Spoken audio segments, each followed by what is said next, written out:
மேலும் சகோதரரை நாங்கள் உங்களுக்கு போதிக்கிறது என்னவென்றால், ஒழுங்கில்லாதவர்களுக்கு புத்தி சொல்லுங்கள், திடனற்றவர்களை கேட்டுங்கள், வளர்ந்ததை தாவுங்கள், எல்லா இடத்திலும் நீடிய சாந்தமாக இருங்கள், ஒருவனும் மற்றொருவன் செய்யும் தீமை செய்யாதபடி பாருங்கள்.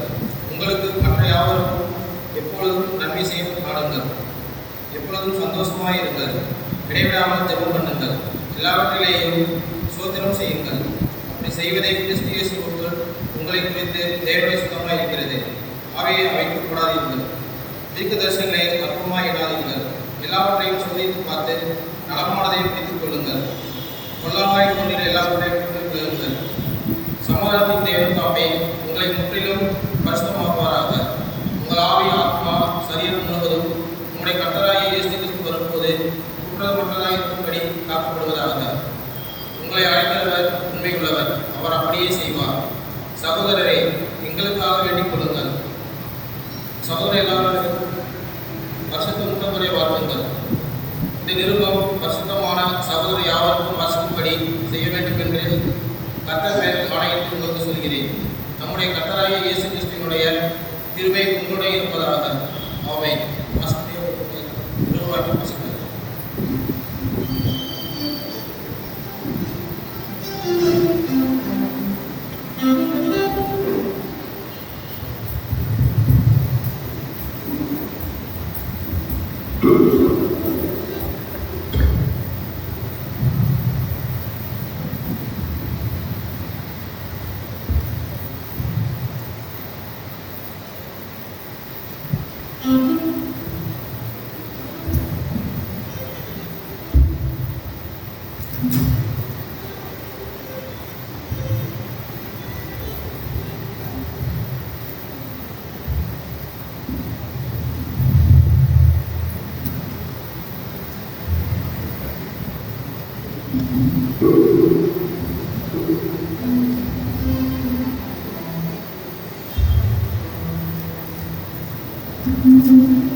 எழுதிய நற்செய்தி பகுதி பரிசுத்த லூக்கா எழுதின நற்செய்தி 19ஆம் அதிகாரம் 1 முதல் 10 வசனங்கள். லூக்கா 19ஆம் அதிகாரம் 1 முதல் 10 வசனங்கள்.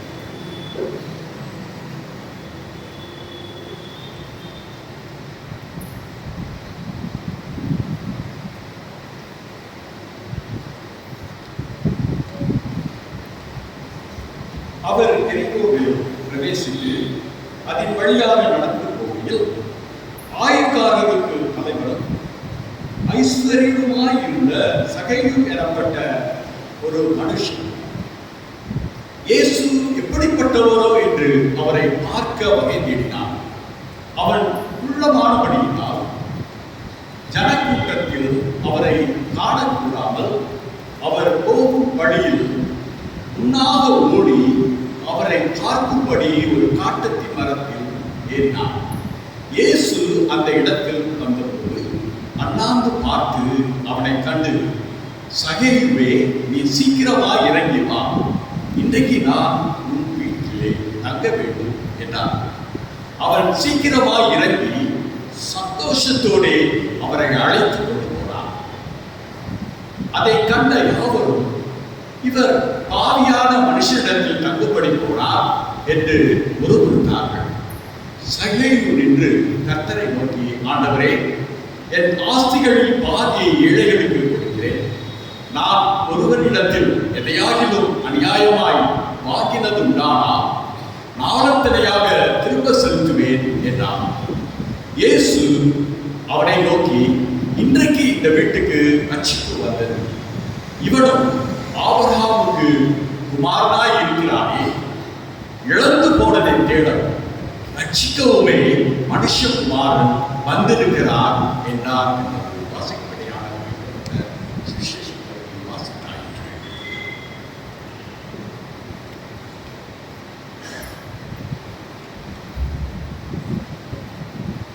இப்பொழுது பிள்ளைகள் திருவசனம் சொல்லுவார்.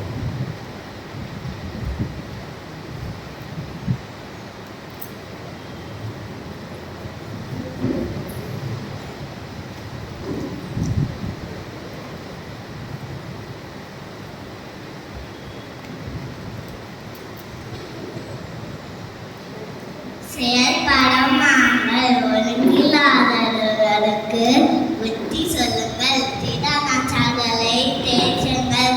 பலவீனரை தாங்குங்கள். எல்லா நேரத்திலும் நீதிய சாந்தமாயிருங்கள். 5:16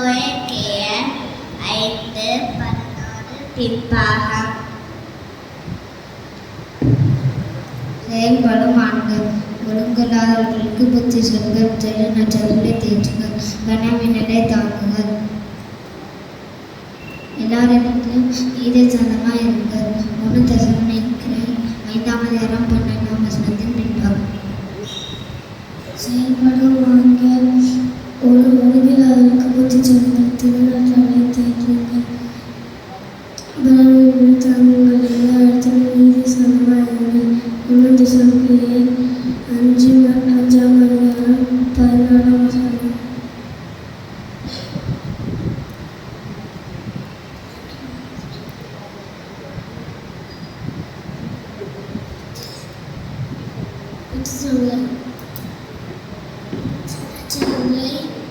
தேற்றுங்கள்.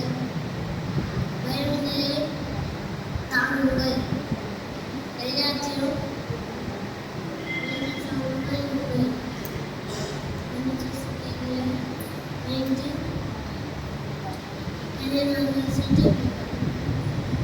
ஒழுங்கில்லாதவர்களுக்கு புத்தி சொல்லுங்கள். திடனற்றவர்களை தேற்றுங்கள். பலவீனரை தாங்குங்கள். எல்லா மனுஷத்திலும் நீதிய சாந்தமாயிருங்கள். 5:13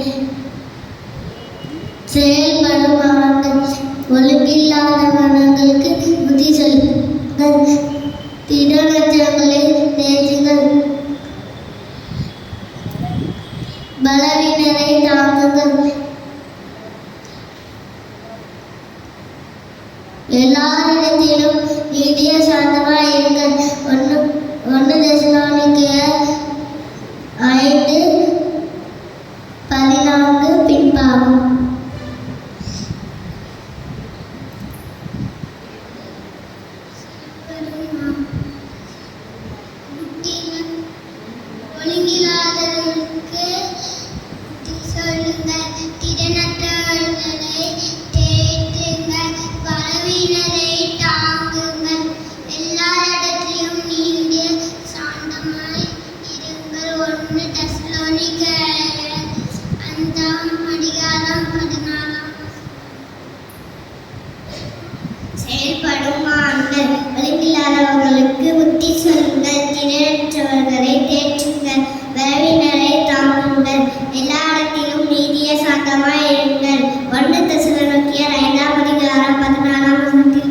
பின்பாகம். செயல்படும் ஆண்கள் ஒழுங்கில்லாதவருக்கு புத்தி சொல்லுங்கள், திறனற்றோரை நேற்றுகள், வழங்குகளை தாங்குங்கள், எல்லா மனுஷனத்தையும் நீதியை சாந்தமாயுங்கள். 1 தெசலோனிக்கேயர் 5:14 பின்பாகம். செயல்படும் ஆண்கள் ஒழுங்கில்லாதவர்களுக்கு புத்தி சொல்லுங்கள், திடனற்றவர்களை தேற்றுங்கள், பலவீனரை தாங்குங்கள், எல்லாரிடத்திலும் நீதியை சாந்தமாயிருங்கள். 1 தெசலோனிக்கேயர் 5:14 பின்பாகம். செயல்படும் ஆண்கள் ஒழுங்கில்லாதவர்களுக்கு புத்தி சொல்லுங்கள், திறனற்றவர்களை தேற்றுங்கள், பலவீனரை தாங்குங்கள், எல்லா இடத்திலும் நீதியை சாந்தமாய் இருங்கள். 1 தெசலோனிக்கேயர் 5:14 பின்பாகம். செயல்படும் ஆண்கள் ஒழுங்கில்லாதவர்களுக்கு புத்தி சொல்லுங்கள், திறனற்றவர்களை தேற்றுங்கள், பலவீனரை தாங்குங்கள், எல்லாரிடத்திலும் நீடிய சாந்தமாய் இருங்கள். 1 தெசலோனிக்கேயர் 5:14 பின்பாகம். ஒழுங்கில்லாதவர்களுக்கு புத்தி கூறுங்கள், திறனற்றவர்களை தேற்றுங்கள், பலவீனரை தாங்குங்கள், எல்லாரிடத்திலும் நீடிய சாந்தமாய் இருங்கள். 1 தெசலோனிக்கேயர் 4:15 பின்பாகம். ஒழுங்கில்லாதவர்களுக்கு புத்தி சொல்லுங்கள், திறனற்றவர்களை தேற்றுங்கள், பலவீனமில்லாதவர்களை தாங்குங்கள், எல்லாருக்கும் நீதிய சாந்தமாய் இருங்கள். 1 தெசலோனிக்கேயர் 5:16 பின்பாகம். ஒழுங்கில்லாதவர்களுக்கு புத்தி சொல்லுங்கள், திறனற்றவர்களை தேற்றுங்கள், பலவீனரை தாங்குங்கள், எல்லாரிடமும் நீடிய சாந்தமாய் இருங்கள். 1 தெசலோனிக்கேயர் 5:16. ஒழுங்கில்லாதவர்களுக்கு புத்தி சொல்லுங்கள், திறனற்றவர்களை தேற்றுங்கள், பலவீனரை தாங்குங்கள், எல்லாரிடத்திலும் நீடிய சாந்தமாய் இருங்கள். 1 தெசலோனிக்கேயர் 5:16 பின்பாகம். ஒழுங்கில்லாதவர்களுக்கு புத்தி சொல்லுங்கள், திறனற்றவர்களை தேற்றுங்கள், பலவீனரை தாங்குங்கள், எல்லாரிடமும் நீதிய சாந்தமாய் இருங்கள். 1 தெசலோனிக்கேயர் 5:16 பின்பாகம். ஒழுங்கில்லாதவர்களுக்கு புத்தி சொல்லுங்கள், திறனற்றவர்களை தேற்றுங்கள், பலவீனரை தாங்குங்கள், எல்லாரிடத்திலும் நீடிய சாந்தமாயிருங்கள். 1 தெசலோனிக்கேயர் 5:16 பின்பாகம். செயல்படுங்கள், ஒழுங்கில்லாதவர்களுக்கு புத்தி சொல்லுங்கள், திறனற்றவர்களை தேற்றுங்கள், பலவீனரை தாங்குங்கள், எல்லாரிடத்திலும் நீடிய சாந்தமாய் இருங்கள். 1 தெசலோனிக்கேயர் 5:14 பின்பாகம்.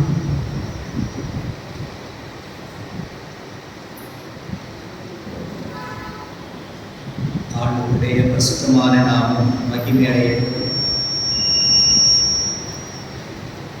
இந்த நாள் நம்முடைய ஆலயத்துடைய சிறப்பான ஆராதனை ஆண்கள் ஐக்கிய சங்கத்தின் சார்பாக நமக்கு கொடுக்கப்படுகின்றது. இதிலே சிறப்பாக இந்த ஆராதனையை நடத்தி கொண்டிருக்கிற ஆண்கள் அத்தனை பேருக்கும் என்னுடைய அன்பான வாழ்த்துக்களையும் பாராட்டுகளையும் நன்றியையும் நான் மனதார தெரிவிக்கின்றேன். கர்த்தருடைய ஆசீர்வதிக்கட்டும்.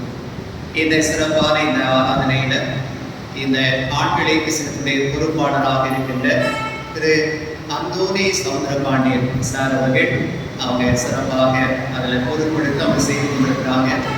ஒவ்வொரு வியாழந்தோறும் ஆராதனை இரவு ஆராதனை நடைபெற்று என்பதாக ஆண்கள் கூடவே நடைபெற்று வருகிறது. எல்லாவற்றுக்கும் மேலாக நம்முடைய அன்பான குருபாலவன் ஐயாவுக்கு இந்த காரியங்கள் எல்லாவற்றையும் நமக்கு அழகாக அவங்க ஒழுங்கு செய்து ஆயத்தப்படுத்தி எல்லாரையும் ஊக்கப்படுத்தி இந்த நாளில் சிறப்பான பயிற்சிகளை கொடுத்திருக்கிறாங்க. ஐயா அவர்களுக்கு மனதார நான் நன்றி சொல்லுகின்றேன்.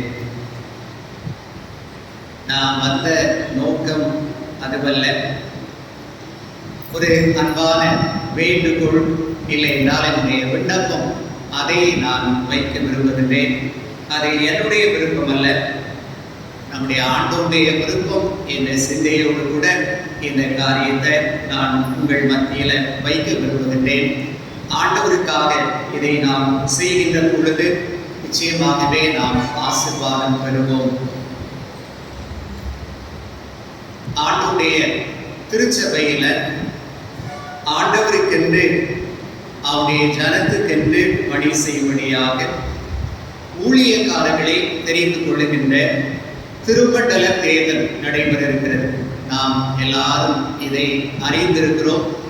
இதற்காக நீங்கள் அதிகமாய் ஜெபிக்கும்படியாக நம்முடைய சேகர அளவிலே, சபை மன்ற அளவிலே, திருமண்டல அளவிலே நடைபெறுகின்ற இந்த தேர்தலுக்காக நீங்கள் விசேஷமாய் பாரத்தோடு ஜெபிக்கும்படியாக அன்போடு நான் கேட்டுக்கொள்கிறேன். கடந்த நாட்களில சிறப்பாக இந்த ஊழியத்தை செய்து கொண்டிருந்த நம்முடைய திருச்சபையை சார்ந்த டிசி டாக்டர் ஆசை தம்பி தாசன், செயல் செயலர் திரு பால்வின் மோசஸ், பொருளாளர் திரு கிளாட்வின் சார் மற்றும் சேகர கமிட்டியார் பாராட்டுக்களை நான் தெரிவிக்கின்றேன். அதோடு கூட நம்முடைய எல்சிஎஃப் செயலர் கேடிசி செல்வின் அண்ணன் அவர்கள், பொருளாளர் திரு சார்ல்ஸ் மற்றும் எல்சிஎஃப் கமிட்டியினுடைய உறுப்பினர்கள் அத்தனை பேரை மனதார நான் பாராட்டுகின்றேன்.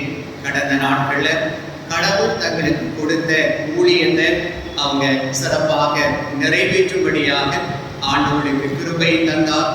ஆண்டவருடைய பணியை செய்த மன நிறைவு அவர்களுக்கு தொடர்ந்து உண்டாகட்டும். இந்த சிறப்பான காரியங்களை என்னோடு ஒத்துழைத்த அத்தனை பேருக்கும் மனதார நான் நன்றி சொல்லுகின்றேன். நம்முடைய சமாதானபுரம் கிறிஸ்து ஆலய திருச்சபை என்பது ஒரு குடும்பம். இதில் பல குடும்பங்கள் நாம் இணைக்கப்பட்டிருந்தாலும் நாம் கிறிஸ்துவின் குடும்பமாக, ஒரே குடும்பமாக இந்த திருச்சபையிலே காணப்படுகின்றோம். அதை நாம் உணர்ந்து கொள்ள நாம் அழைக்கப்படுகிறோம். கடந்த நாட்களில் நம்முடைய திருமண்டலத்தினுடைய தேர்தல் எப்படி நடைபெற்றால் நம்முடைய சமாதானபுரம் சேகரம் ஒரு முன்மாதிரியாக, எடுத்துக்காட்டாக தேர்தல் இல்லாமல் நம்முடைய உறுப்பினர்கள் தேர்வு செய்யப்பட்டார்கள். அது மிக மிக சிறப்பான ஒரு காரியம். இந்த முறையில் நாம் தேர்தல் இல்லாமல் இப்படிப்பட்ட காரியத்தை நாம் செய்வோம் என்றால் அது மிக மிக ஆசீர்வாதமாய் அமையும். யாருக்கு? நம்முடைய தனிப்பட்ட வாழ்வுக்கு, நம்முடைய குடும்பத்துக்கு, நம்முடைய திருச்சபைக்கு ஆசீர்வாதமாய் அமையும். வெளி இடத்துல எப்படி நடைபெற்றாலும் நாம சிறப்பாய் செய்தால் நமக்கு ஆசீர்வாதம். இந்த காரியத்தை குறித்து இளகிய மனதோடு, தியாக உள்ளத்தோடு, விட்டு கொடுக்கின்ற சிந்தையோடு மனம் திறந்து பேசி, சரியான காரியங்களை பெரியவர்கள் கலந்து பேசி, சிறந்த கிறிஸ்தவ தலைமைத்துவத்தை வெளிப்படுத்தி, எல்லாவற்றுக்கும் மேலாக ஆண்டவருக்காக, இந்த கிறிஸ்துவ ஆலயத்துக்காக, ஆண்டவருடைய நாமம் மகிமைப்படுவதற்காக நீங்க சிறப்பாக செயல்பட வேண்டும் என்று சொல்லி உன்னை பணிவன்போடு கூட விரும்பி வேண்டி நான் கேட்டுக்கொள்கின்றேன். தேவனால் கூடாத காரியம் ஒன்றுமே இல்லை. அதுதான் நம்முடைய ஆழமான விசுவாசம். என்னால் கூடாதது தேவனால் எல்லாம் கூடும். இந்த காரியங்களுக்காக ஜெபியுங்கள், செயல்படுங்கள். எல்லாவற்றுக்கும் மேலாக கர்த்தர் தமது பார்வைக்கு நலமானதை செய்வாராக. உங்களுக்கு நன்றி சொல்லுகின்றேன். உணர்ந்து கர்த்தருடைய கிருபை நம்மை வழி நடக்கும்.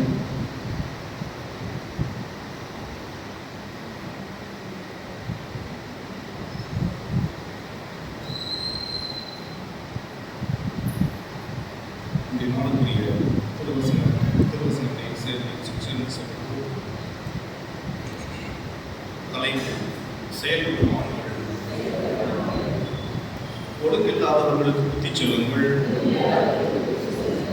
திறனற்றவர்களை தேற்றுங்கள், கடப்பினரை தாங்குங்கள், எல்லாரிடத்திலும் நீதியை சொந்தமாயிருங்கள். 1 தெசலோனிக்கேயர் 5:14 பின்னால் அறிவிப்புகள். நமது சமாதானத்துடன் செய்கிற அறுப்பு கால தோற்ற பண்டிகையானது 9/11/2025, அதாவது அடுத்த மாதம் 2வது வாரம் ஞாயிறன்று ஆசரிக்க தீர்மானித்திருக்கிறோம். அதற்காக சபையார் ஜெபிக்க ஆயத்தப்பட அன்போடு நினைவுபடுத்துகிறோம். நமது சேகரிக்கக்கூடிய அறுப்பு கால தோற்ற பண்டிகையானது 9/11/2025 அன்று ஆசரிக்க ஆயத்தப்படுகிறோம். அதற்காக சபையார் ஆயத்தப்பட ஜெபிக்க அன்போடு நினைவுபடுத்துகிறோம். திருமண்டல பெருமன்றத்திற்கு சபை பிரதிநிதிகளை, சேகரமன்ற சபை பிரதிநிதிகளை தேர்ந்தெடுப்பதற்கான விண்ணப்ப படிவங்கள், வேட்புமனுக்கள் நமது திருநெல்வேலி திருமண்டல அலுவலகத்திலே வழங்கப்படுகிறது. விண்ணப்ப படிவத்தை, வேட்புமனுக்களை வாங்கி பூர்த்தி செய்து சேகர தலைவரிடம் கொடுப்பதற்கான கடைசி நாள் 5/11/2025. திருமண்டல பெருமன்றத்திற்கு சபை பிரதிநிதிகளை, சேகரமன்ற சபை பிரதிநிதிகளை தேர்ந்தெடுப்பதற்கான விண்ணப்ப படிவங்கள் திருமண்டல அலுவலகத்திலே வழங்கப்படுகிறது. அதை பெற்று பூர்த்தி செய்து சேகர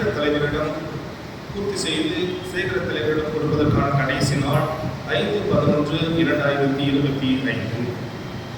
அறிவிப்புகள். ஞாயிறு இன்று காலை ஆராதனைக்கு பின்பாக காலை 10:30 மணிக்கு ஓய்வு நாள் பணிமுகங்களும், மதியம் 12 மணிக்கு வாலிபரைக்கு சென்ற கூட்டமும், மாலை 4 மணிக்கு பெண்களுக்கு சென்ற கூட்டமும் நடைபெறும். மாலை 7 மணிக்கு மாலை ஆராதனை நடைபெறும். 27ஆம் தேதி திங்கள் மாலை ஆராதனையை தொடர்ந்து பெண்களுக்கு சென்றதால் கூடி ஜெபிப்பார்கள். 28ஆம் தேதி செவ்வாய் மாலை 7 மணிக்கு சுகமளிக்கும் ஆராதனையாக வியாதியஸ்தருக்காக சிறப்பு ஜெபம் ஏறெடுக்கப்படும். 29ஆம் தேதி புதன் மாலை 7 மணிக்கு எழுத்தாணிய ஆராதனை நடைபெறும். 30ஆம் தேதி வியாழன் மாலை 7 மணிக்கு இந்தி விசேஷ ஆராதனையாக அதன் ஊழியர்களுக்காக சிறப்பு ஜெபம் ஏறெடுக்கப்படும். அதைத் தொடர்ந்து ஆண்களுக்கு சென்றதால் கூடி ஜெபிப்பார்கள். 31ஆம் தேதி வெள்ளி மாலை 7 மணிக்கு வேதாராய்ச்சி கூட்டம் நடைபெறும். 1ஆம் தேதி வருகிற சனிக்கிழமை 1/11/25 மாதத்தின் முதல் நாள் ஆகையால் காலை 5 மணிக்கு திருவிருந்து ஆராதனை நடைபெறும். 2/11/25 அதாவது வருகிற ஞாயிறு நவம்பர் மாதத்தின் முதல் ஞாயிறு ஆகையால் காலை 8 மணி ஆராதனையானது பரிசுத்த திருவிருந்து ஆராதனையாக நடைபெறும். இந்த வாரத்திலே தங்களுடைய பிறந்த நாள் மற்றும் திருமண நாளை கொண்டாடுகிற திருச்சபை பிள்ளைகளுடைய பெயர்களை வாசிக்கிறேன். 26ஆம் தேதி 26/10/25 Thirumathi Mercy Jebajothi Jebamani, Thiru Samuel George Babu, Thirumathi Bharathi Wilson, Selvan Dev Eric Alan. 27/10/25 Thirumathi Sudha Stephen, Selvi Lamina Priyadharshini. 28/10/25 Thiru Anderson Samuel. 29/10/25 Selvi Arjan Sanjana Babu, Thirumathi Anna குட்டி சார்லஸ், திருமதி Jennifer Sylvia. 30/10/25 Thiru Alex Gardin Sujay, Thiru Thomson Nimalo, Selvan Ivan Daniel, son of Thiru Rajith. 31/10/25 Thirumathi Catherine Isaac. 1/11/25 திருமதி செலின் கிருபா பாலின். இந்த வாரத்திலே தன்னுடைய திருமண நாளை கொண்டாடுகிற திருச்சபை பிள்ளைகளுடைய பெயர்களை வாசிக்கிறேன். 29/10/25 திரு ஆர்தர், திருமதி பேரின்பராணி ஆர்தர் தம்பதியர். இந்த வாரத்திலே தங்களுடைய பிறந்த நாள் மற்றும் திருமண நாளை ஆசிரிக்கிற திருச்சபை பிள்ளைகளுக்காக கொடுக்கப்படுகிற வாக்குத்தத்த வசனமானது ஏசாயா 45:2 நான் உனக்கு முன்னே போய் போன நாடுகளை சுவையாக்குவேன் என்பது. இப்பொழுது ஆணையர் பாடகர் குழுவினர் வாழ்த்து பாடுவார்கள். அதைத் தொடர்ந்து ஐயா அவர்கள் ஜெபித்து ஆசீர்வாதம் வழங்குவார்கள்.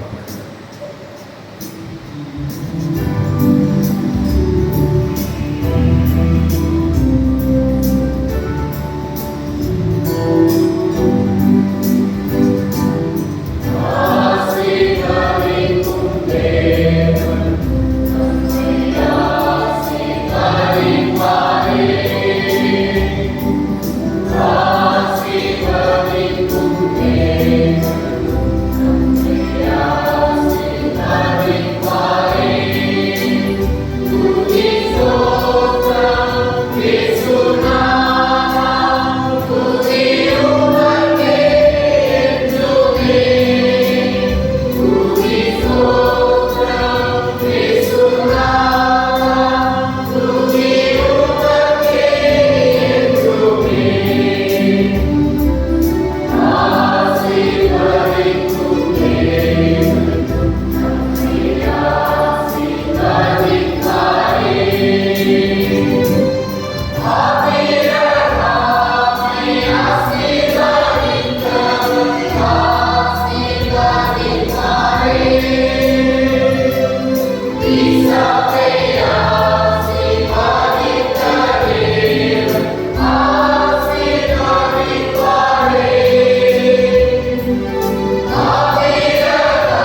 செய்யாதே.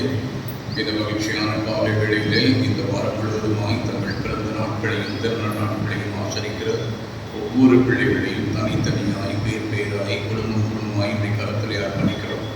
பிறந்த நாளை காணுகிற பிள்ளைகளுடைய வாழ்க்கையிலே நீ போதுமானவராய் நல்லவராய் நன்மைச்சுகிறவராய் இருந்து இந்த ஆண்டு முழுவதுமாய் உன்னுடைய பிள்ளைகளை வழிநடத்தி வந்தது போல புதிய ஆண்டிலும் புதிய ஆசீர்வாதங்களையும் நன்மைகளையும் தந்து உன்னுடைய பிள்ளைகளை வழிநடத்தும். பிறந்த நாளை காணுகிற ஒவ்வொருவரும் உன்னுடைய நிறைவான ஆசீர்வாதங்களை பெற்றுக்கொள்ளவும். இந்த வருடத்திலே நீர் முன்தூதனாக சென்றவுடைய பிள்ளைகளுக்கு தேவையான அனைத்தையும் வழங்கவும் வேண்டிக் கொள்கிறோம். திருமண நாளை காணுகிற ஒவ்வொரு பிள்ளைகளையும் தனித்தனியாய் பேராய் குடும்பமாய் ஆசீர்வதியும். தாங்கள் திருமண நாளிலே செய்து கொண்ட பிரதிజ్ఞைகளின்படி ஒருவரை ஒருவர் நேசித்து ஒருவருக்காக ஒருவர் வாழ்ந்து உடைய ஆசீர்வாதங்களை பெற்று பிள்ளைகளின் பிள்ளைகளையும் ஆசீர்வதிக்கப்பட்டவர்களாய் காண அருள் புரியும். தொடர்ந்து காத்துக்கொள்ளும். இந்த வருடம் முழுவதுமாய் நம்முடைய பிள்ளைகளோடு கூட மீட்பரே சுபந்தரமே வேண்டிக் கொள்கிறோம். பரமபிதாவே. நம்முடைய ஆலய காலத்திலே சென்ற ஆண்டு அமைக்கப்பட்டிருக்கிறது. இதற்கான மொத்த ஒதுக்கீடு பட்ஜெட் 6 லட்சம். கடந்த வாரத்திலே வந்த வரவு திருமதி புஷ்பம் வசந்தராஜ் 2000, திரு சுனில் ஸ்டான்ஸ் ஜேக்கப் 10,000, மொத்த வரவு 12,000. இதுவரை வந்த மொத்த வரவு 5,54,000.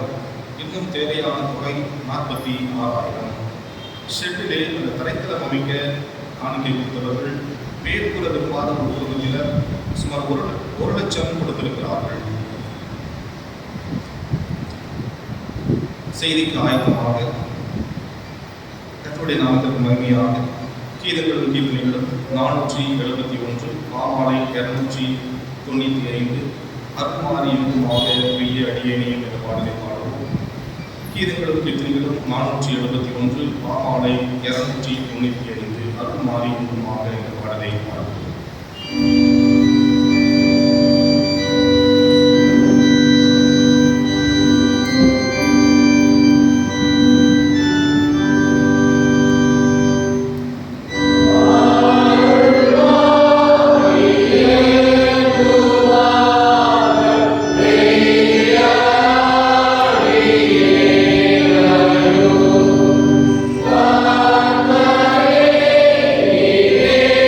Sa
உம்முடைய மெல்லிய அமர்ந்த சத்தத்தை கேட்க எங்கள் ஒவ்வொருடைய செவிகளையும் உள்ளத்தையும் திறந்துகளும் உம்முடைய வசனங்களை ஏற்றுக்கொள்ளும் மனப்பக்குவத்தை காலம் மீட்பரே சிவன் உண்மை வேண்டிக் கொள்கிறோம்.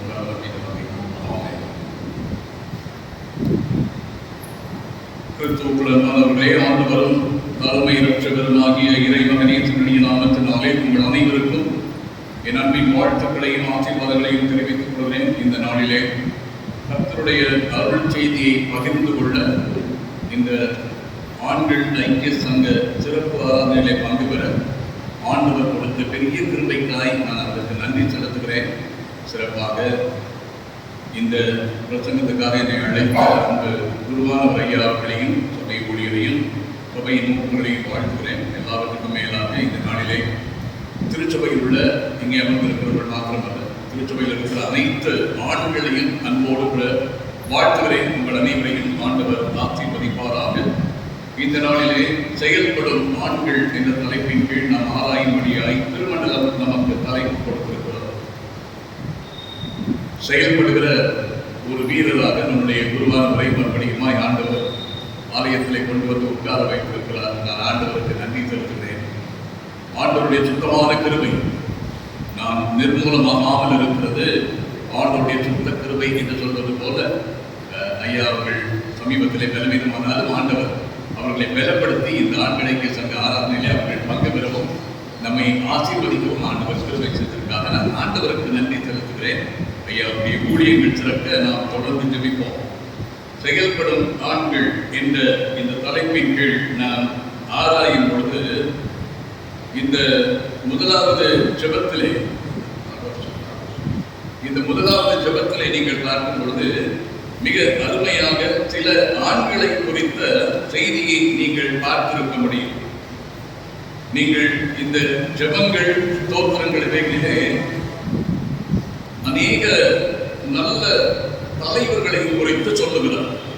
நீங்க இந்த 8ஆம் பக்கத்தில் பார்த்தீங்கன்னா, கர்த்தருக்கு பயந்து அவருடைய சத்தத்துக்கு செவி கொடுத்து நித்தமும் சாட்சியாய் வாழ்ந்த ஆபிரகாமின் விசுவாசம், ஈசாக்கின் ஞான வாழ்வு மற்றும் கடின உழைப்பு, யாக்கோபின் போராடி ஜெபிக்கும் முறைமை, மோசேயின் சாந்த குணம் மற்றும் தலைமைத்துவம், யோசுவா காலேப் போன்றோரின் உத்தம குணங்கள், யோசேப்பின் பரிசுத்தம், சகோதர சிநேகம், தீமோத்தேயுவின் வேத வல்லத்துவம் மற்றும் பவுலின் ஊழிய அர்ப்பணிப்பு. அழகான ஆண்கள். இவ்வளவு ஆண்களை குறித்து நாம் தியானிக்க வேண்டுமானால் காலம் போதாது. ஆகவே ஆண்கள் ஆண்டவருடைய சமூகத்திலே தெரிந்து கொள்ளப்பட்டவர்களாய், ஆண்டவரால் ஆசீர்வதிக்கப்பட்டவர்களாய் இருக்கிறார்கள். அதற்காக நான் பெண்கள் அப்படி இல்லை என்று சொல்ல வரவில்லை. திருமறையிலே திரும்ப திரும்ப சொல்லப்படுகிற செய்தி, முதலாவது ஒரு ஆண் உருவாக்கப்பட்டார், அவனை விலாயத்திலே இருந்து ஒரு பெண் உருவாக்கப்பட்டார் என்பது திருமறை சொல்லுகிற படைப்பின் வரலாறு. நாம் அதை மறுக்கவும் முடியாது, மறக்கவும் முடியாது.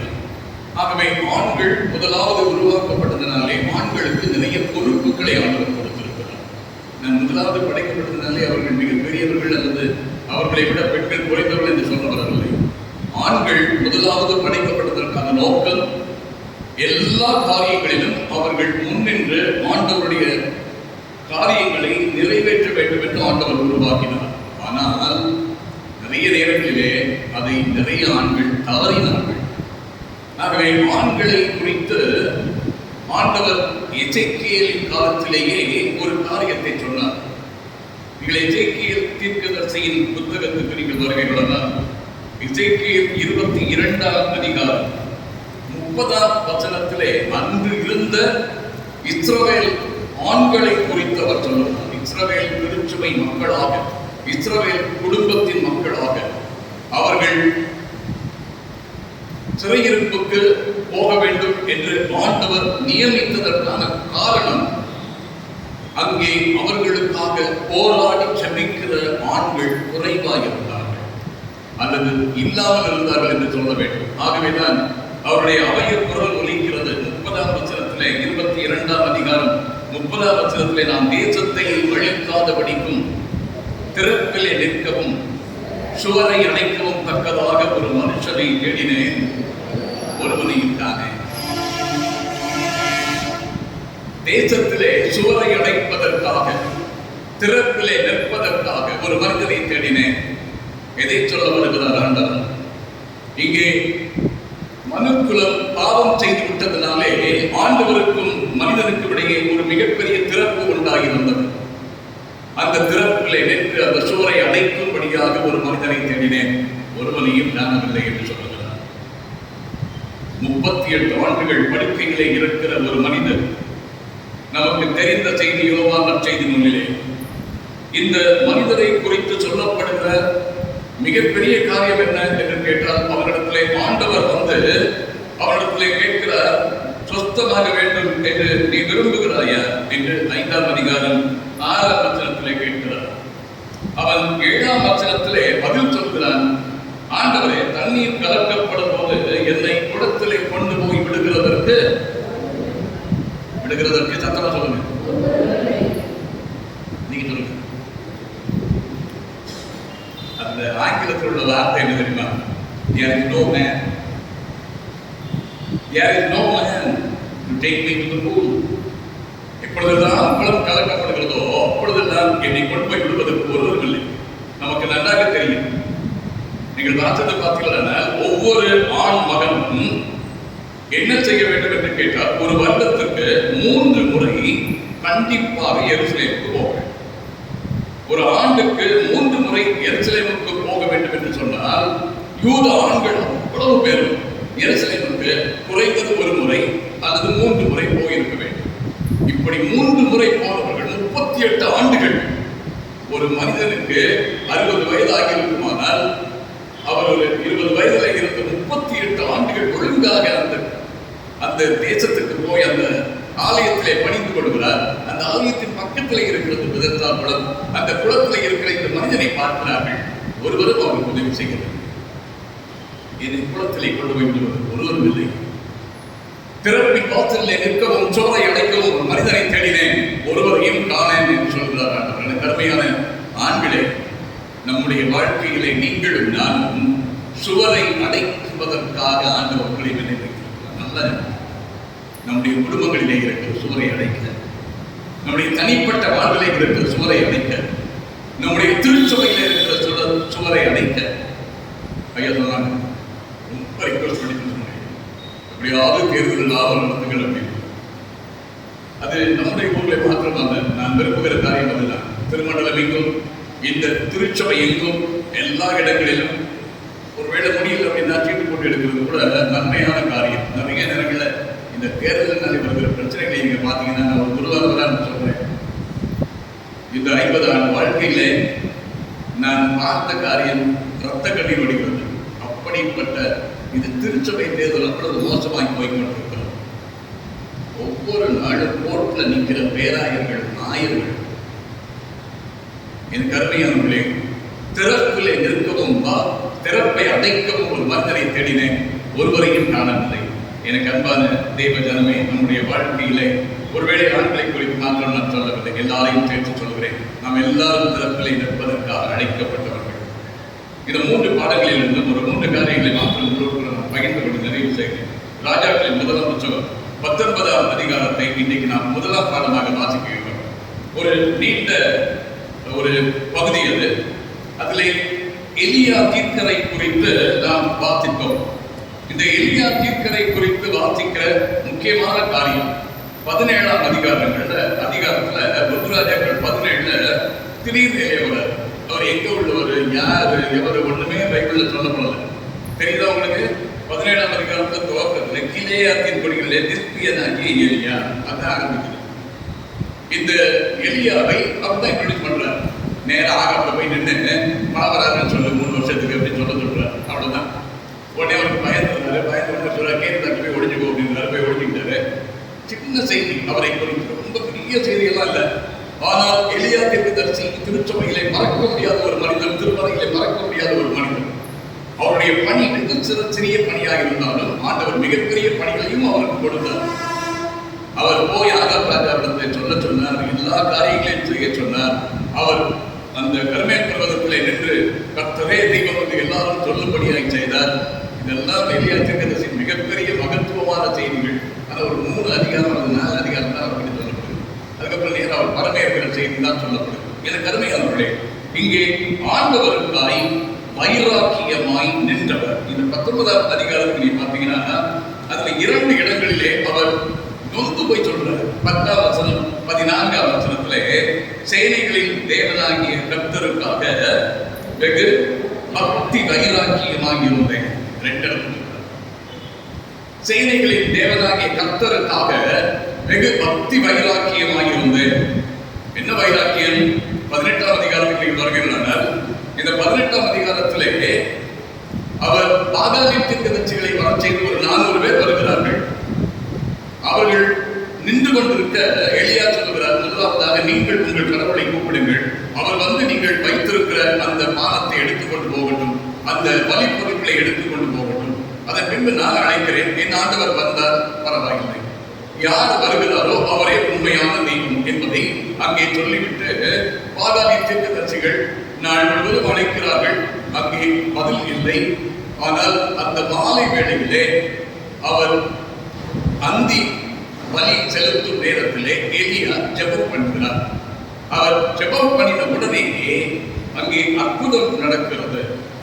அப்பொழுது எலியா மக்களை பார்த்து சொல்லுவார், நீங்கள் எந்த மட்டும் 2 நினைவுகளால் குந்தி நடப்பீர்கள். 21ஆம் எந்த மட்டும் 2 நினைவுகளால் குந்தி நடப்பீர்கள். கர்த்தர் தெய்வமானால் கர்த்தரை பின்பற்றுங்கள், பாகா தெய்வமானால் பாகாலை பின்பற்றுங்கள். இஸ்ரவேல் மக்களுக்கு சொல்லப்படுகிற செய்தி.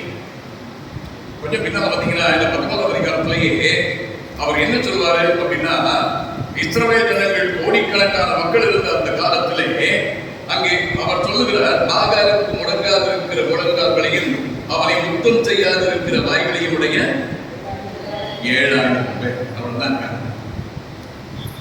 ஆண்டவர் சொல்லுகிறார். கொஞ்சம் பேர் தானே இருக்கிறாங்க, 7000 பேர் தான் இருக்கிறார்கள். எனக்கு அருமையானவர்களே, இங்கே எலியா ஆண்டவருக்காக பக்தி வைராக்கியத்தோடு நின்றவர். நம்முடைய வாழ்க்கையிலே ஆண்டவருக்காக வைராக்கியமாக இருக்கிறோமா? நான் கிறிஸ்தவன், நான் ஆண்டவருடைய பிள்ளை. தூத்துக்குடியில் ஒரு பொண்ணு மாற்றம் பார்க்கணும்னு நினைச்சாங்க. எப்படி பார்க்கணும் அப்படின்னு கேட்டேன். சிஎஸ்ஐ பையனா வேண்டாம். நான் என்ன ஏதாவது ஒரு நல்ல ஊழியர் செய்கிற பையனா இருந்தால் பரவாயில்ல, ஏதாவது சபையா இருக்கட்டும், ஆண்டவரை தொழுது கொள்கிறவர்கள் தானே வேண்டும். என் பொண்ணு சொல்றா சிஎஸ்ஐ பையன் தான் வேணும். எனக்கு அருமையானவர்களே, இது வைராக்கியம். நான் சிஎஸ்ஐ பெருசா தருவேன். ஒரு பெத்தைக்குட்டை திருச்சபையில் இருக்கிற ஒரு பெண், நீங்கள் பெத்தைக்குட்டை தளத்தில் ஒரு பையன் தான் வேண்டும், நான் சரி என்று சொல்லுவேன். அது ஒன்று. எனக்கு அருமையானவர்களே, இந்த பக்தி வைராக்கியம் உங்களுக்கும் எனக்கும் இருக்கிறதா? இன்றைக்கு நாங்கள் ஆண்டவருடைய பிள்ளைகள், நாங்கள் ஆண்டவருடைய பிள்ளைகள். ஒரு நாளும் இந்த ஆண்டவரை விட்டு வெளியே போக மாட்டோம். எனக்கு அருமையானவர்களே, ஆண்டவருக்காக வைராக்கியமாக நின்ற இந்த எலியா தீர்க்கன். யோபுவின் புத்தகத்துக்கு நீங்கள் வரும்பொழுது நமக்கு நன்றாக தெரிந்த செய்தி, அதனாலே நான் சொல்லிவிட்டு கடந்து போகிறேன். யோபு 13ஆம் அதிகாரத்துக்கு நீங்கள் வரும்பொழுது அங்கே யோபு மிக தெளிவாய் அழகாய் சொல்லுகிறார், அவர் என்னை கொன்று போட்டாலும் 15ஆம் வசனத்துல யோபு 13:15 அவர் என்னை கொன்று போட்டாலும் அவர் மேல் நம்பிக்கையாக இருப்பேன் என்று சொல்றார். அவர் என்னை கொன்று போட்டாலும் அவர் மேல் நம்பிக்கையாக இருப்பேன். அதுதான் ஆழம், அதுதான் விசுவாச ஆழம், அதுதான் ஆண்டவரோடு கூட இருக்கிற வைராக்கியம். அவர் என்னை கொன்று போட்டாலும் கூட நான் அவர் மேல் நம்பிக்கையாக இருப்பேன் என்று சொல்கிறார். தானியேல் 3ஆம் அதிகாரத்துக்கு நீங்கள் வரும்பொழுது நன்றாக தெரிந்த செய்திகளை தான் நான் சொல்லிக் கொண்டிருக்கிறேன். 3ஆம் அதிகாரத்துக்கு நீங்கள் வரும்பொழுது அங்கே தானியேலின் புத்தகத்திலே 3 வாலிபர்கள் நின்று கொண்டிருக்கிறார்கள். நமக்கு நன்றாக தெரிந்த செய்தி, சாத்ராக், மேஷாக், ஆபேத்நேகோ. இந்த 3 பேர் அவங்க ஒரிஜினல் நேம் வந்து என்னது?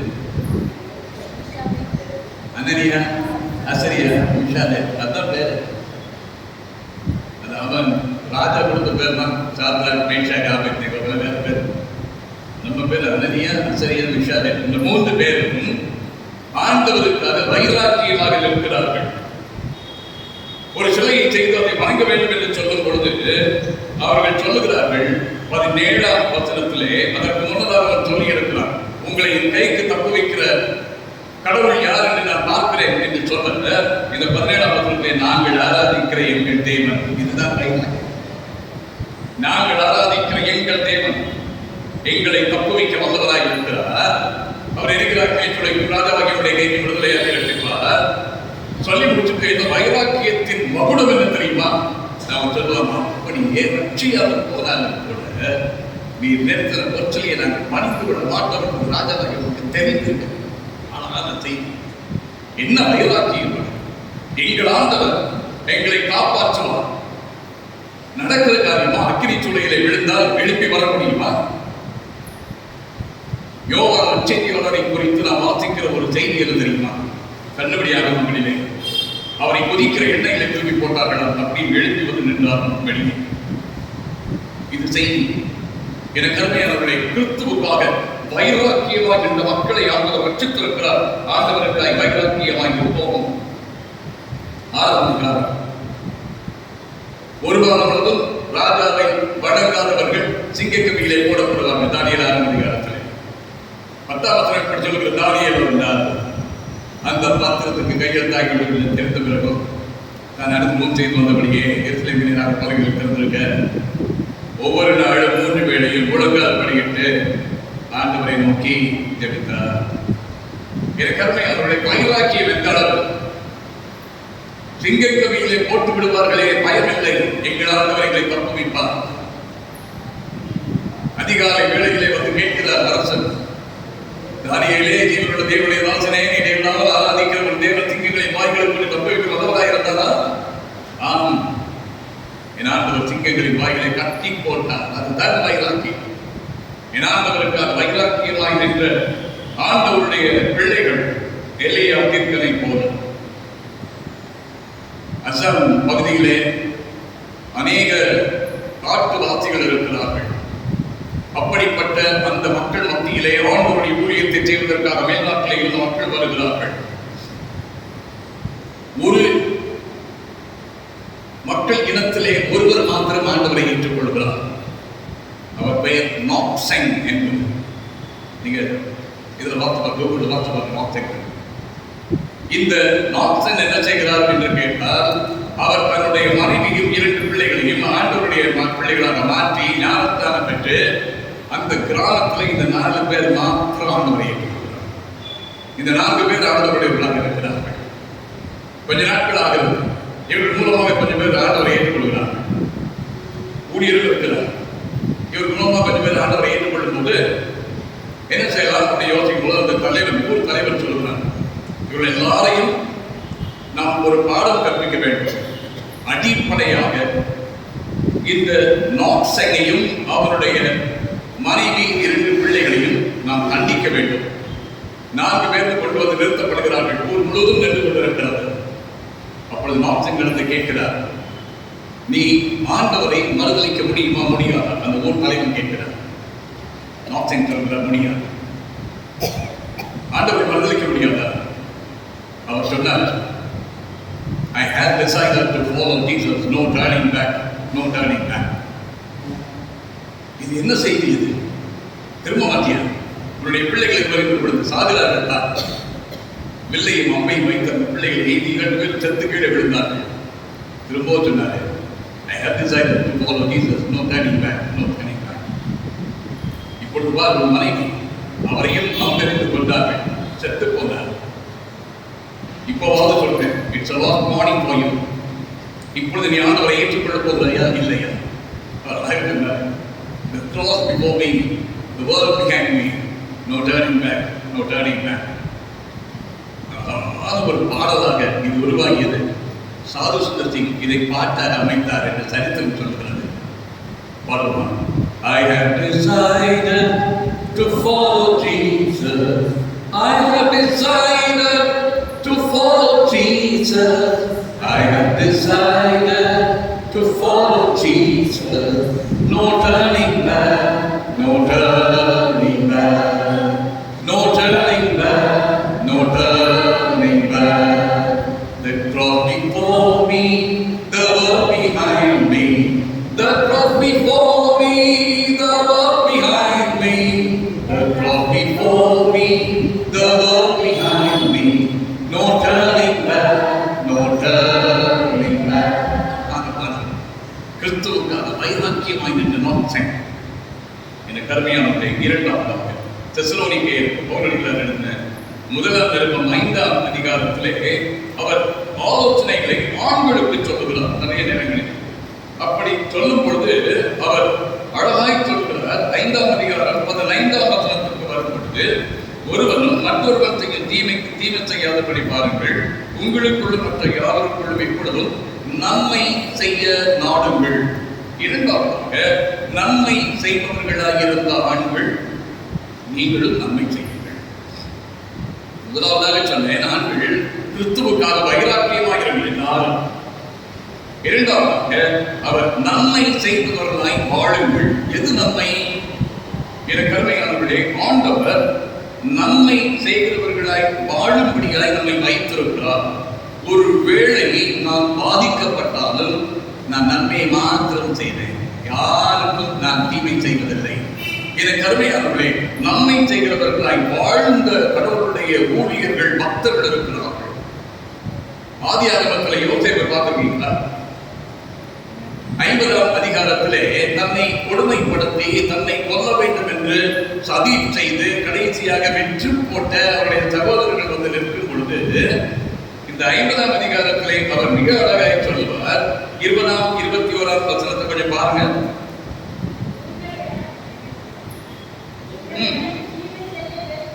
நீங்கள் எனக்கு தீமை செய்ய நினைத்தீர்கள், தேவனோ இப்பொழுது நடந்து வருகிறபடியே வெகுஜனங்களை உயிரோட காக்கும்படிக்கு அதை நன்மையாக முடிய பண்ணினார்.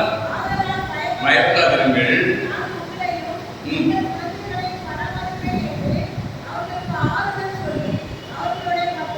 பட்சமாய் சமாதானமாய் பேசினார் என்று பார்க்கிறோம். எனக்கு அருமையானவர்களே, இங்கே நன்மை செய்கிறவர்களாய் வாழ்ந்த பக்தர்களிலே யோசேப்பு முன்னே நிற்கிறார்.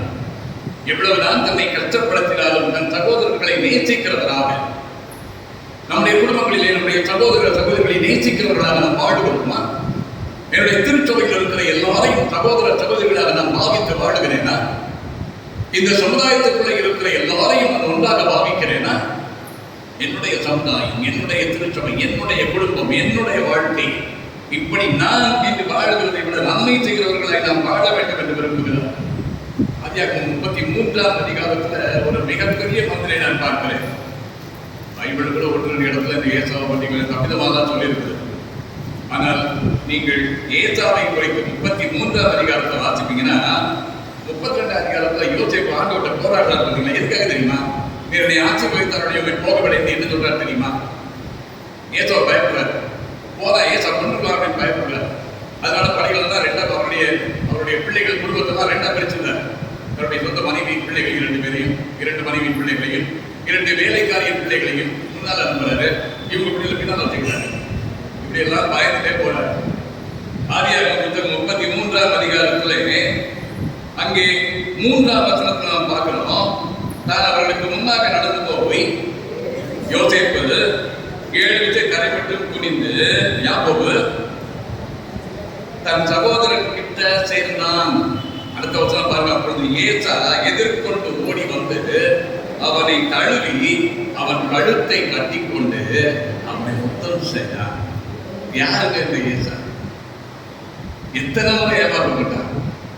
வாழ்க்கையில முதல் முறையா வந்து நின்று நான் சாக போறேன், எனக்கு வேணும், கஞ்சி கொஞ்சம் போதுக்கா அப்படின்னு கேட்டதுக்கு ஒரு சேஷ்ட புத்திரமாக எனக்கு கொடுப்பியா அப்படின்னு கேட்ட யோசேப்பு.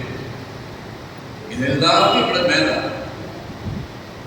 அவருடைய தகப்பன் கண் தெரியாம இருக்கும்போது நான் தான் ஏசான்னு சொல்லி அவருடைய ஆசீர்வாதத்தை வாங்கிட்டு போனேன். முடியுமா? என்னால முடியாதுன்னு நினைக்கிறேன். முடியாது. ஆனால் ஏசா ஓடி வந்து அவனை கட்டி தழுவி அவனை முத்தம் செய்து அவனை வீட்டை கூட்டு போறான். உனக்கு இவ்வளவு காரியங்கள்லாம் உனக்கு அனுப்புறப்பா அப்படின்னா இதெல்லாம் எனக்கு எதுக்குப்பா? ஆண்டவர் எனக்கு ஆசீர்வாதம் கொடுத்துருக்காரு, வேணாம். எனக்கு கருமையானுடைய அதுதான் அன்பு, எனக்கு கருமையானுடைய அதுதான் நன்மை. என்னுடைய வாழ்க்கையில நான் நன்மை செய்கிறவனாக வாழ வேண்டும் என்றால் யாரை குறித்தும் கவலைப்படாமல் எல்லாரையும் நேசிக்க. சிமையை தூஷிக்கிறார். அடுத்த சிமையை கொண்டார், அது வேற விஷயம், கொண்டு சொல்லி போனார். ஆனால் அந்த நேரத்திலே சிமையை தூஷிக்கும் பொழுது அவன் தூஷிக்கட்டும். சாமுவேலின் 2ஆம் புத்தகம் 16ஆம் அதிகாரத்திலே 10ஆம் வசனத்தில் சொல்றார், அவன் தூஷிக்கட்டும், அவன் தூஷிக்கக்கூடிய ஆண்டவர் அவனுக்கு அனுமதி கொடுத்திருக்கிறார், அவன் தூஷிக்கணும், பரவாயில்ல. ஆண்டவர் அவன் தூஷித்ததற்கு எதிராக என்னை ஆசீர்வதிப்பார் என்று அங்கே சொல்கிறார். எனக்கு அருமையானவர்களே, இங்கே நன்மை செய்கிறவர்களாய் வாழ ஆண்டவர் விரும்புகிறார். மத்தேயு 5ஆம் அதிகாரத்தில் நன்மை என்ன என்று கற்றுக் கொடுக்கிறார். உங்களுக்கு அடுத்தவனை சிநேகித்து உன் சத்துருவை பகைப்பாயாக என்று எழுதியிருக்கிறதை கேள்விப்பட்டிருக்கிறீர்கள். மத்தேயு 5ஆம் அதிகாரம் 43ஆம் வசனத்திலே நான் உங்களுக்கு சொல்லுகிறேன். அழகாக சொல்லுகிறார். 44ஆம் வசனம், மத்தேயு 5ஆம் அதிகாரம் 44ஆம் வசனம் பாருங்க. நான் உங்களுக்கு சொல்லுகிறேன், உங்கள் சத்துருக்களை சிநேகியுங்கள், உங்களை சபிக்கிறவர்களை ஆசீர்வதியுங்கள், உங்களை பகைக்கிறவர்களுக்கு நன்மை செய்யுங்கள், உங்களை நிந்திக்கிறவர்களுக்காகவும் உங்களை துன்பப்படுத்துவர்களுக்காகவும் ஜெபம் பண்ணுங்கள். இது 47 வாசிங்க. உங்கள் சகோதரரை மாத்திரம் நீங்கள் வாழ்த்துவீர்களானால் நீங்கள் விசேஷத்து செய்கிறது என்ன? ஆயக்காரர்கள் அப்படி செய்கிறார்கள் அல்லவா? ஆகையால் பரலோகத்தில் இருக்கிற உங்கள் பிதா பூரண சற்குணராக இருக்கிறது போல நீங்களும் பூரண சற்குணராக இருக்கிறீர்கள். ஆனால் ஒரு பூரண சற்குணர். The whole thing is holy. முழுவதுமாய் பரிசுத்தமானது. அதுதான் நன்மை. எனக்கு அருமையானவர்களே, என்னுடைய வாழ்க்கையிலே நான் முழு பரிசுத்தம் உள்ளவனாக எல்லாரையும் ஏற்றுக்கொள்ளக்கூடியவனாக. கொஞ்சம் யோசித்து பாருங்க. மனசுக்குள்ள யாராவது பாருங்களா? அடிச்சு கொண்டுட்டா நல்லா இருக்கும் போல இருக்கு அப்படின்னு யோசிக்கிறவங்க. உங்களுக்கு அண்ணன் தெரியாது, மோசமானவங்க பரவாயில்ல, அவர்கள் மோசமானவர்களாகவே இருக்கட்டும். யோசிக்க மாதிரி யாக்கோபு மாதிரி நீங்க ஏசாவா இருக்கு. அதுதான் நான் சொல்லுவேன். உங்க அண்ணன், உங்க தம்பி, உங்க மாமியார், உங்க நாத்தனார் எல்லாரையும் யோசிப்பாரு. நீங்க அப்படியே ஏசாவ மாதிரியே ஓடி போய் கட்டி முடிச்சு முத்தம் கொடுக்கலாம். எனக்கு அருமையானவர்களே, இங்கே நன்மை செய்கிறவர்களாக பவுலடிகளார் ரோமர் 12ஆம் அதிகாரத்தில் சொல்லுவாங்க. ரொம்ப அழகான ஒரு அதிகாரம். இந்த கிறிஸ்டியன் எத்திக்ஸ் அப்படின்னு சொல்லுவாங்க. அது ஃபுல்லாவே கிறிஸ்தவ அறவியல். இந்த ரோமர் 12ஆம் அதிகாரத்தில் அவர் 18ஆம் வசனம் தொடங்கி சொல்லுவார், கூடுமானால் உங்களால் மட்டும் எல்லா மனுஷரோடும் சமாதானமாக இருக்கிறது. நான் போய் எத்தனை தடவை தோற்றம் கொடுத்தாலும் கொஞ்சம் திருப்பி போகிற கொஞ்சம் பேர் இருக்கு. அதனால் திரும்ப தோற்றம்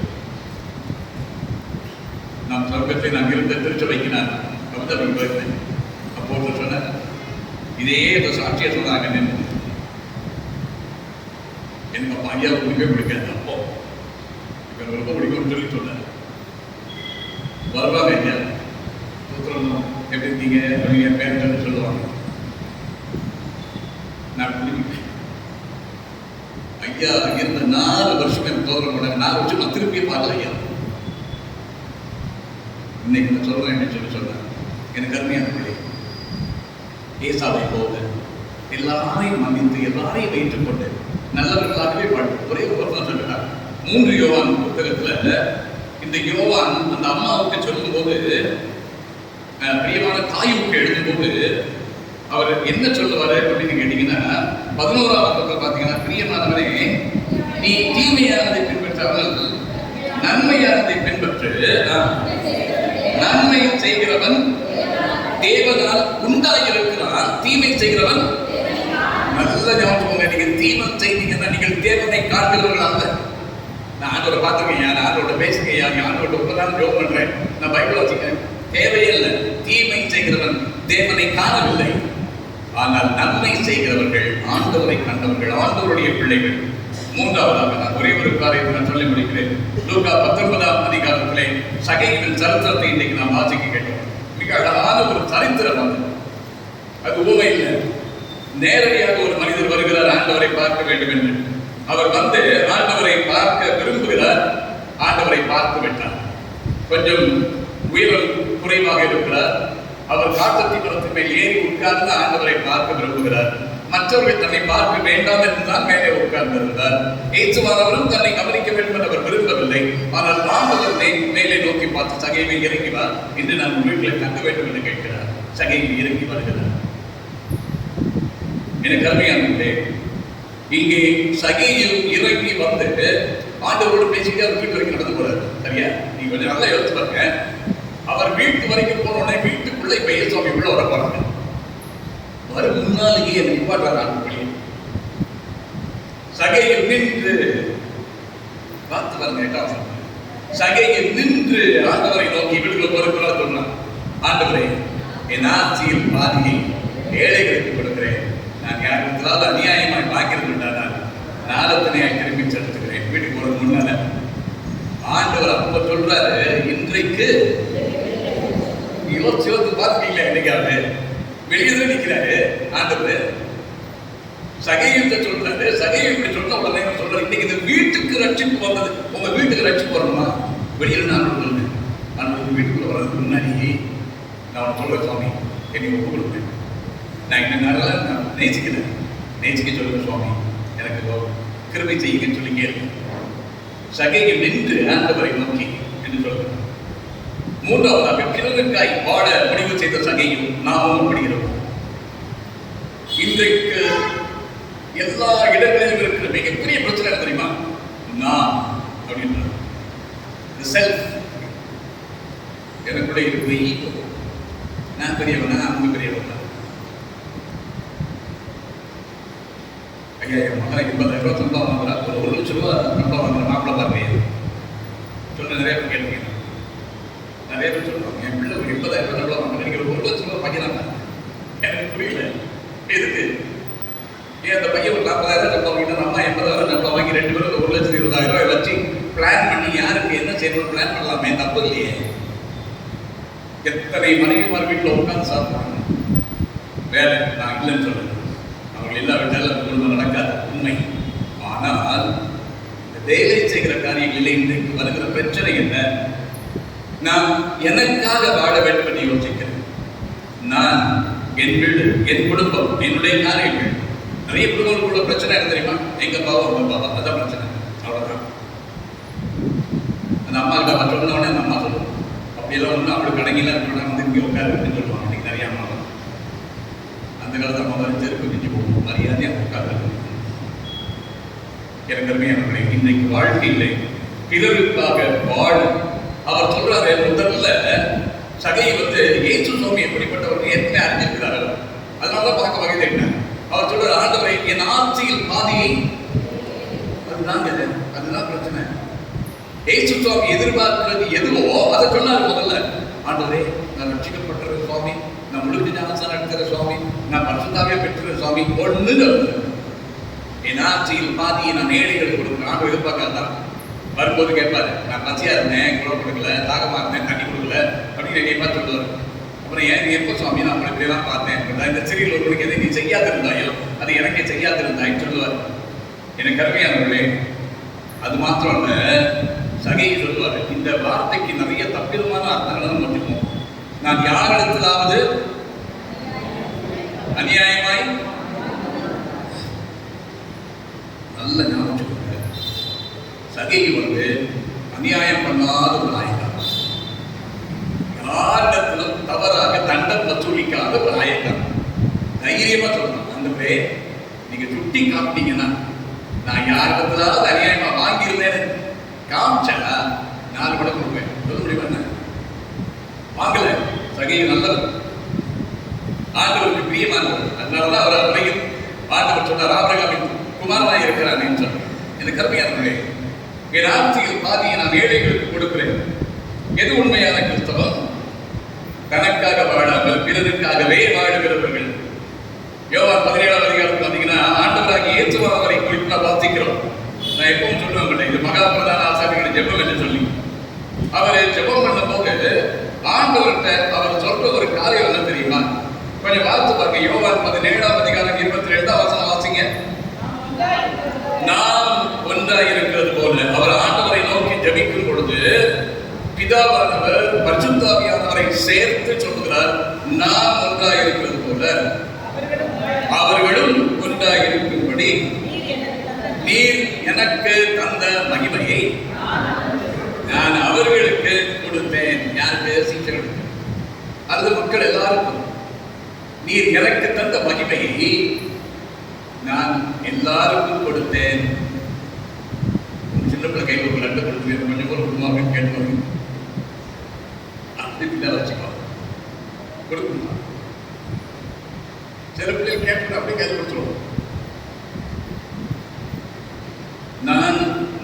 நீர் தந்த மகிமை அதுதான் பெருசு. தேவகுமாரனா இருந்ததற்கான அந்த பிரிவிலேஜ் அதுதான் ஆண்டவருக்கு. ஆனா அவர் சொல்றாரு, எனக்குலாம் இந்த மகிமையை நான் எல்லாருக்கும் தருகிறேன். 24 வசனம் வாசிங்க. உலக தோற்றத்துக்கு முன் நீர் என்னில் அன்பாக இருந்தபடினால் நீர் எனக்கு தந்தையினுடைய மகிமையை நீர் எனக்கு தந்தவர்கள் காணபடியாக நான் எங்கே இருக்கிறேனோ கொஞ்சம் பக்கத்துல போய் பாருங்க. என் பக்கத்துல பரலோகத்தில் இப்படிதான் இருக்கு.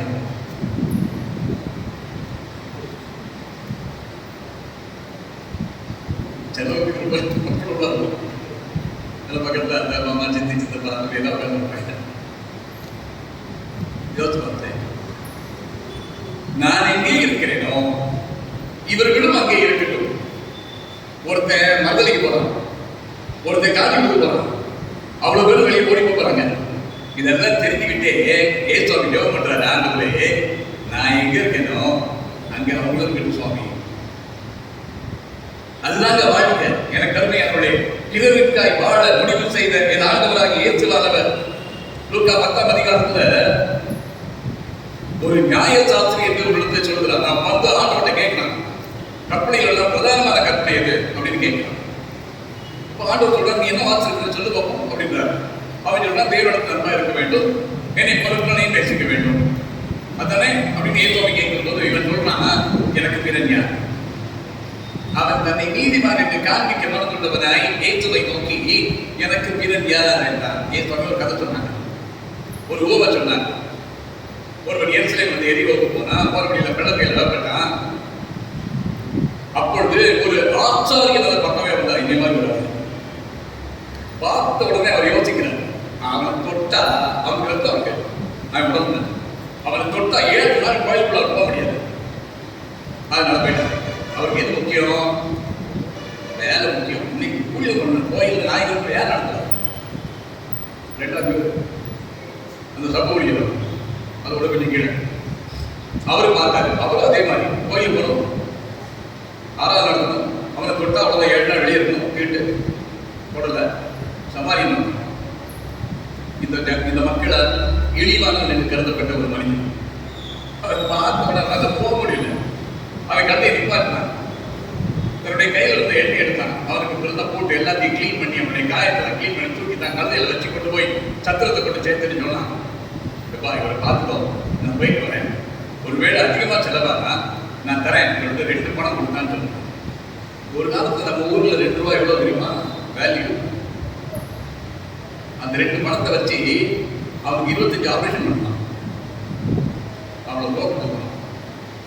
இன்னைக்கு இதில் சொல்ல போனா கிட்டத்தட்ட 2 லட்சம் ரூபா வச்சுக்கோங்களேன், கையில் கொடுத்து போகலாம் வச்சுக்கோப்பா. கூடுதலா செலவா நான் பார்த்துட்டேன். எனக்கு கருமையானவர்களே, இப்ப ஆண்டவர் இந்த கதை பிடிச்சிட்டு கேட்கிறாரு, இந்த 3 பேர் இருந்தாங்கல்ல, உங்களுக்கு யார் பிறனாகிறது? நம்மளுக்கு எப்படி தோன்றுகிறது? Who is his neighbor? ஒரு யூதனுக்கு யூதன் தான் நெய்பரா இருக்க முடியும். நம்ம அக்கிரகரத்துல பிராமின் மட்டும்தான் இருக்க முடியும், வேற யாருக்கு இருக்காங்க? வேற யாருக்கு? இந்த ஏரியால இது சேரி அப்படின்னு ஒரு ஏரியா, அங்க அவ்வளவுதான் இருப்பாங்க, வேற யாருக்கு? எனக்கு அருமையான இந்த 3 பேர் யார் பிறனாக இருந்தால் உங்களுக்கு எப்படி தோன்றுகிறது? இவன் சமாரியன் சொல்ல முடியல, இவன் யூதர் பார்த்தீங்களா? இவன் சொல்றான், அவனுக்கு இரக்கம் செய்தவனை. நான் யோசித்து பார்ப்பேன், சமாரியன் சொல்லியிருந்தா ஒரு யூதர் சமாரியன் சொன்னா ஒரு அசிங்கமான ஒரு வார்த்தை. நம்ம சில ஜாதிகளை சொல்லுவோம் பார்த்தீங்களா, ஏசும்போது நமக்கு இல்லை ஏசும்போது இந்த பயமாரி மரியாதை என்று சொல்லுவோம்ல. அவன் சமாரியன் சொல்லது ஆண்டவர் வாயில் ஒரு வார்த்தை, அவனுக்கு இரக்கம் செய்தவன்.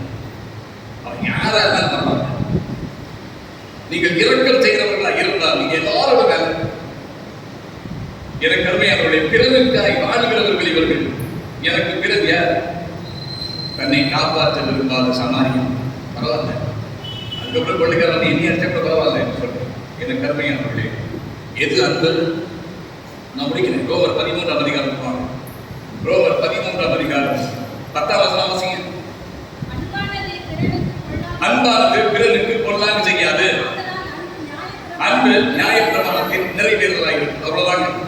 பிறருக்கு பொருளாக செய்யாதது மாத்திரம்தான் அன்பு. யாருக்கு நீங்கள் பொருளாக செய்தீர்களோ அது அன்பு அல்ல. ஒரே ஒரு வாசம் படிங்க. ரோமர் 15ஆம் அதிகாரம் 2ஆம் வசனம் வாசிங்க. நம்மில் ஒவ்வொருவரும் பிறனுடைய பக்தி விருத்திக்கு ஏதுவான நன்மை உண்டாகும்படி யாருக்கு பிரியமா? பிறனுக்கு பிரியம். நான் எனக்கு பிரியமா நடப்பேன். எனக்கு எதெல்லாம் வேணுமோ அதெல்லாம் செய்வேன். எனக்கு அருமையானவர்களே, நான் சங்கி போவேன். நான் ஆண்டவரை பற்றி கொள்வேன். இந்த உலகம் எனக்கு ஒன்றுமில்லை. நான் சிலுவையை நோக்கி நிற்கிறேன். சிலுவையின் முன்னே, உலகத்தின் பின்னே, பின்னோக்கி நான்.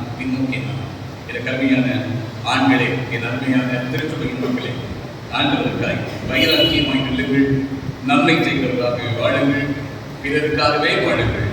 ஆண்டவருடைய கிருபை நம்மோடு இருப்பதாக.